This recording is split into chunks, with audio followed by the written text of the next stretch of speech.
भगवान को पाना है तो कहाँ जाए। भगवान को कौन नहीं चाहता। जो लोग पूजा, ध्यान और सत्संग में मन लगाते हैं, उनका हमेशा यही सपना होता है कि भगवान का दर्शन कर लें, ईश्वर को पालें। और उसके लिए वो कई प्रकार के उपाय भी करते रहते हैं। हमेशा ईश्वर के लगाव में रहते हैं और वो हमेशा पूजा अर्चना करते रहते हैं, कथाओं को सुनते हैं, गीता और रामायण पढ़ते हैं और उन्हें लगता है कि मुझे भगवान का दर्शन हो जाए, भगवान को मैं पालूं, ईश्वर मेरे सामने साक्षात आकर दर्शन दे दे। पर कभी आपने ये सोचा है कि भगवान को पाने के लिए मनुष्य को कहाँ जाना चाहिए, क्या करना चाहिए कि भगवान उसे मिल जाएं? वैसे तो भगवान सर्वज्ञ है, हर जगह पे ईश्वर का वास है। कहीं भी ईश्वर से खाली ये जगह नहीं है। जहाँ पर जो है वहाँ पर ईश्वर भी है। परमात्मा हर जगह पे वास करते हैं और स्वयं भगवान श्री कृष्ण ने भी बताए हैं कि हम हर जगह पे निवास करते हैं। कण कण में मेरा निवास है, कहीं भी मेरा से खाली नहीं है। जहाँ तुम देखोगे मुझे ही पाओगे, कोई मुझसे दूर नहीं जा सकता। हर कोई मुझ में ही समाया है, हर कोई मुझसे ही प्रकट होता है और मुझ में ही समा जाता है। पर परमात्मा का जो खोज है, जो व्यक्ति परमात्मा को दर्शन करना चाहता है, ईश्वर को प्राप्त करना चाहता है, वो इंसान को क्या करना चाहिए? वो इंसान आखिर क्या करे कि भगवान प्रसन्न होकर उनके सामने आ जाए, ईश्वर के करीब वो इंसान पहुंच जाए? ऐसा क्या कार्य है? वो कार्य बहुत ही सरल है। इंसान समझ नहीं पाता कि परमात्मा को पाने के लिए इतना आसान रास्ता भी हो सकता है। बहुत ही आसान और सरल रास्ता है भगवान को पाने का। अगर व्यक्ति चाहे तो बहुत ही सरल तरीके से ईश्वर को पा सकता है। उसके मन में जब शांति होगी, प्रेम होगा और भगवान के प्रति विश्वास होगा तो ईश्वर उसे अवश्य ही मिल जाएंगे। अगर आप भी चाहते हैं कि ईश्वर को कैसे पाया जा सकता है और कौन सा वो सरल मार्ग है, तो आप इस वीडियो को छोड़कर कहीं न जाएं। इस चैनल को अगर आप सब्सक्राइब नहीं किए हैं तो सब्सक्राइब कर लें। चलिए जानते हैं कि भगवान को पाने के लिए क्या करना चाहिए। मनुष्य को कौन सा ऐसा कार्य करना चाहिए कि ताकि भगवान उसके सामने आ जाए। क्या भगवान को पाने के लिए घोर तपस्या, कठिन परिश्रम या बड़े बड़े यज्ञ, पूजा अर्चना, जाप करना चाहिए, या फिर भगवान को सरल तरीके से ही पाया जा सकता है? भगवान को पाने के लिए यज्ञ और पूजा अर्चना करना कोई गलत बात नहीं है। भगवान को पाने के लिए ये मार्ग भी अच्छी मार्ग है, पर सबसे सरल मार्ग जो है वो बहुत ही आसान और बहुत ही निर्मल है। जो इंसान भगवान को चाहता है, जो हमेशा भगवान को पाने का इच्छा रखता है, हमेशा सत्संग में जाता है, प्रवचन को सुनता है, कई तरह के कथाओं को सुनता है, गीता रामायण पढ़ता है और ईश्वर के छवि उसके आँखों में बसा रहता है, भगवान उसके हृदय में बसे रहते हैं और वो इंसान ये चाहता है कि भगवान मुझ पे प्रसन्न रहें, मुझसे कोई गलती या कोई पाप न हो, ईश्वर मुझ पे सदैव प्रसन्न रहे और वो मुझे दर्शन दे। तो इसके लिए सबसे सरल जो मार्ग है वो मैं आपको बताता हूँ। जैसे आप सब जानते हैं कि यहाँ जो भी जीव है, जो भी मनुष्य है, सब परमात्मा का ही अंश है। यूँ मान लीजिए कि परमात्मा एक पिता हैं और जो भी यहाँ जीव जंतु और जो मनुष्य है वो सब परमात्मा का संतान है। हर कोई परमात्मा का संतान है और आप भी परमात्मा का ही संतान हैं, क्योंकि भगवान ने ही सबको बनाए हैं और भगवान सबसे अति प्रेम करते हैं। भगवान के मन में सबके लिए प्रेम है। सबके लिए दया है। और जब आप भगवान के संतानों का सेवा करते हैं, यानी कि आप जो मनुष्य दुखी है, जो कष्ट में डूबा है, उसका आप सेवा करते हैं, गरीबों को मदद और सहायता करते हैं, तो भगवान आप पे अत्यंत प्रसन्न रहते हैं।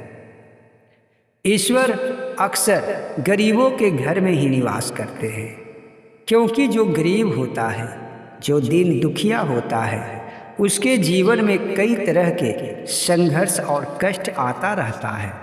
और ये संघर्ष और कष्ट लोगों को परमात्मा का याद दिलाता है। जब दुख आता है जीवन में, तो मनुष्य भगवान को याद करता है, भगवान का प्रार्थना करता है। और जब जीवन में सुख और आनंद होता है, तो मनुष्य का ये आचरण है, ये स्वभाव है कि जब मनुष्य के जीवन में सुख और आनंद रहता है, तो वो परमात्मा को भूल जाता है, परमात्मा से उसे कोई काम नहीं रह जाता और वो भोग विलास में डूब जाता है। अपने जीवन को सुखी पाकर वो मनुष्य बिल्कुल ही भूल जाता है कि परमात्मा ने ही मुझे सब कुछ दिए हैं। ये धन, ये दौलत, ये संपत्ति, ये शरीर जिससे मैं सुख भोग रहा हूँ, सब परमात्मा का ही देन है। इसलिए जो अमीर है, जो सुखी है, उसके मन में भगवान का स्थान बहुत ही कम होता है। पर जो दुखी है, गरीब है, जिसके जीवन में बहुत सारे संघर्ष है, जिसके पास खाने के लिए भी कुछ नहीं है, ऐसे लोग ईश्वर को याद ज़्यादा करते हैं। इसलिए परमात्मा प्रेम बस उसके घर में ही निवास करते हैं। जो लोग दरिद्र होते हैं, जिनके पास कुछ नहीं होता, वहाँ स्वयं नारायण रहते हैं, क्योंकि वहाँ भगवान का नाम ज़्यादा लिया जाता है, भगवान का पूजा अर्चना ज़्यादा किया जाता है और भगवान से उस व्यक्ति को ज़्यादा प्रेम रहता है। और भगवान तो जहाँ प्रेम है वहीं पर निवास करते हैं। तो अगर आप भी भगवान को पाना चाहते हैं, तो गरीबों के घर में जाइए, उन दुखियों को दुख दूर कीजिए जितना आपका सामर्थ्य है, तो आपको भगवान अवश्य ही मिल जाएंगे। क्योंकि भगवान जहाँ पर हैं वहाँ पर तो आप जाते नहीं। ऐसा नहीं कि भगवान कहीं ज़्यादा हैं या भगवान की शक्तियाँ कहीं कम हैं। कई लोग ये सोचते हैं कि मंदिरों में भगवान रहते हैं, मंदिरों में भगवान की शक्तियाँ ज़्यादा काम करती है, तो ऐसा बिल्कुल ही गलत है। भगवान हर जगह पे है। जहाँ पर आप हैं वहाँ पर भी भगवान की शक्तियाँ उतनी ही काम करती है जितना आप मंदिरों और तीर्थ धाम में जाकर महसूस करते हैं। भगवान हर जगह पे होने के कारण भी, जब भगवान हर जगह पे हैं, तो व्यक्ति ये सोचेगा कि क्यों मैं गरीबों के घर में जाऊं, क्यों मैं अमीरों के घर में जाऊं। तो इसका मुख्य कारण ये है कि भगवान तो अंतर्ध्यान है, आपको दिखाई नहीं देते हैं। भगवान हर जगह पे होते हुए भी आपको दिखाई नहीं देते हैं। पर जहाँ भगवान का प्रेम बसता है, जो भगवान से प्रेम करता है, वहाँ पर भगवान स्वयं ही चले आते हैं।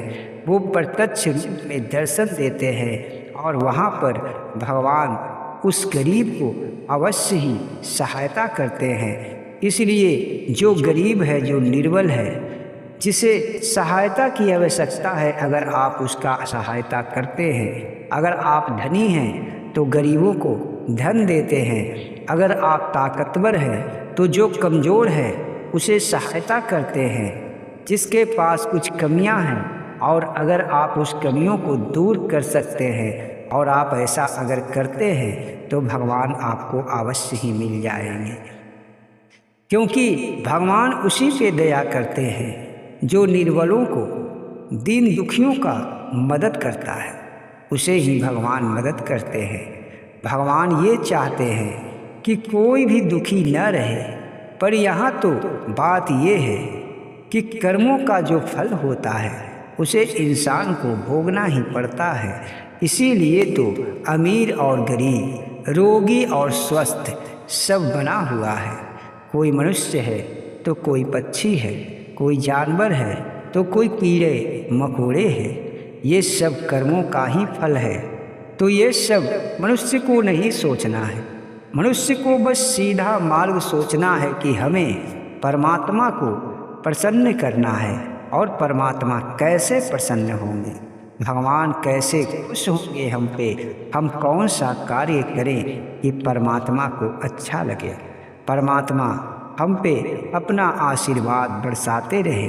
तो सबसे सरल मार्ग यही है कि आप अपने आसपास में, अपने टोले मोहल्ले में, अपने गांव में, अपने शहर में, जहां भी आप किसी निर्बल या दुखिया को देखें तो उसकी सहायता अवश्य करें। हमेशा अपने हृदय में दया बसाए रखें।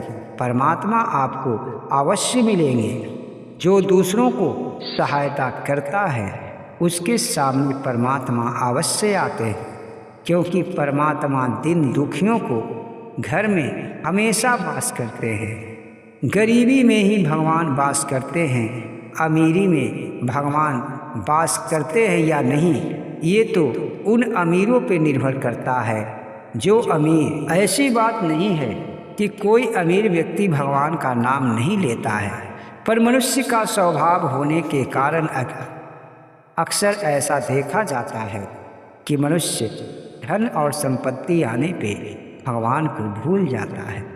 इसीलिए गरीबों का जो सहायता करता है, निर्बलों को जो सहायता करता है, उसे भगवान अवश्य मिलते हैं। और ये गीता, रामायण, सत्संग, प्रवचन अगर आप सुनते हैं और सुनने के बाद आप भूल जाते हैं, ये सब सुनने का मुख्य उद्देश्य यही है कि आप अपने सत्य के मार्ग पे चलें। आप बस निर्बलों का सहायता करें, जो दीन दुखिया है उसकी मदद करें, बस यही उसका उपदेश है।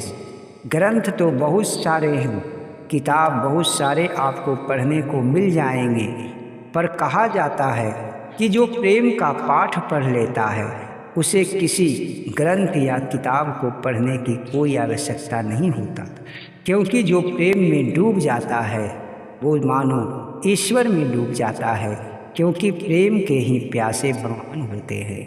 और अगर आपके हृदय में प्रेम बसा है, आप दूसरों को सहायता और मदद प्रदान करते हैं, आपके मन में हमेशा साफ सुथरा विचार आता है और आप ईश्वर से भी प्रेम करते हैं, हर जीव जंतु से प्रेम करते हैं, तो भगवान आपको दर्शन अवश्य देंगे। तो आपको ये जानकारी अगर अच्छी लगी है तो वीडियो को एक लाइक करें, चैनल को सब्सक्राइब करें। जय श्री कृष्ण।